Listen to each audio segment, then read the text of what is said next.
then, I've got to tell you a story, right? Once upon a time, there was a king and a queen of North Italy.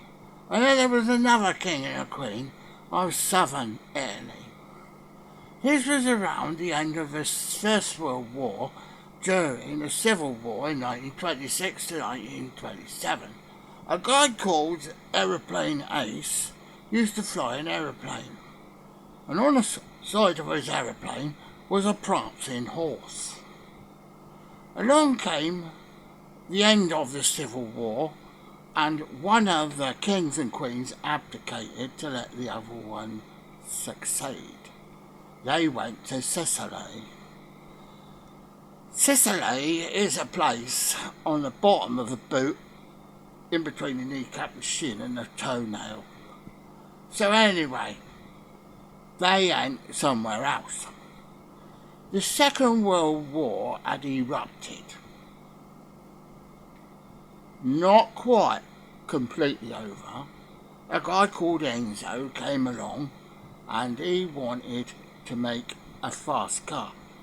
But he used to drive Alfa Romeo, and Alfa Romeo were the choice of all the Italians in their Montemaglia 1,000-mile race thing, up the hill and round the bend down the castle, and back around to the beach near Naples on the shin and toenail. So, what had happened was, he started off with his car's Alfa Romeo, but he wanted to make a chassis without a chassis, because he wasn't American. He wanted to make a chassis. He wouldn't start instead of a chassis. He made a chassis.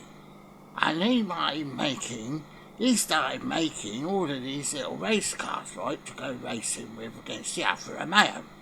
But he didn't have an engine. He used Alfa Romeos from 1947-ish all the way to 1950-something. But what happened was, Alfa Romeo caught wind that his cars were starting to go faster than theirs. So he decided that he wasn't going to just put any engine in his chassis.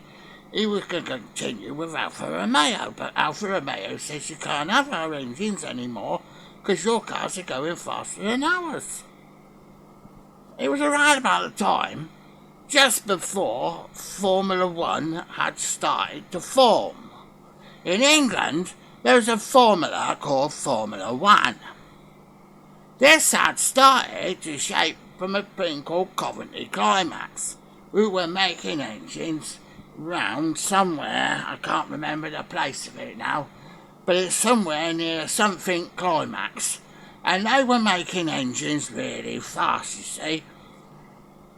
So this guy, Alfa Romeo, says there's a new type of racing starting in England called Formula One.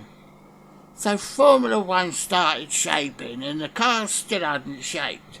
They were just really sort of sports cars. Originally, Auto Carrier were making cars around a guy called MG's, William Morris, and another one called ERA, which is something racing. And anyway, these cars were going round and round at Brooklands before Formula One came along, when Brooklands had closed down during the war. And what happened was, he couldn't get the engines, so he went looking with his chassis, because he couldn't pronounce the American chassis, and he went looking, and he went to this guy called somebody who imported MGs into California. So Enzo was looking for an engine, and he couldn't get anything because the Italians were being before the formulation of Fiat.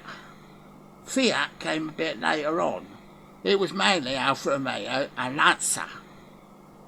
Anybody who don't know how to pronounce Lancia is not English. It's Lancia. Anybody pretending to be Italy and Italian pronounces it Lancia, which is not English. So anyway, Ferrari didn't have any engines, so he took his chassis, because he didn't know how to pronounce chassis, he weren't American, to this guy called, what's his name? Anyway, he imported mainly MGs into California. But he also started bringing in a thing called Porsche. And if you don't know how to pronounce Porsche, because that's how you pronounce it in England, it's Porsche anywhere else. But it's still the same car, right? It's still the same car. Just because it's Porsche doesn't mean it's any more expensive. So he gets this thing called a chassis, because he's trying to speak to an American about getting some engines for his car. He's just about to go bankrupt. Enzo Ferrari's just about to go bankrupt. He couldn't race anymore. He had no engine. So he went looking to the United States of America, and the V8 was the main engine over there. The V8. But he didn't use it.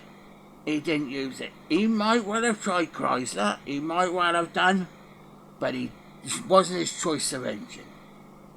But he had to. He had to sell his chassis. So he sold 2 of the 3 to stay in racing. And eventually, after 3 years of tinkering around with his chassis and having contracts to do other things, he had enough money to see 3 different engineers to make his own engine, which was employed by an Italian engineer who made the very first Ferrari engine. It was a V12.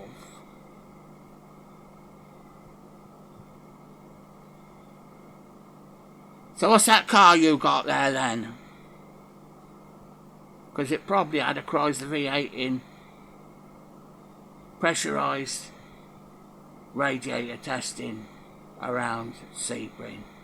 The guy's he's got a place in Italy, a factory, and he's also got a workshop in California. What's his name? The guy's name. Find out for the next instalment of why the Americans can't make chassis.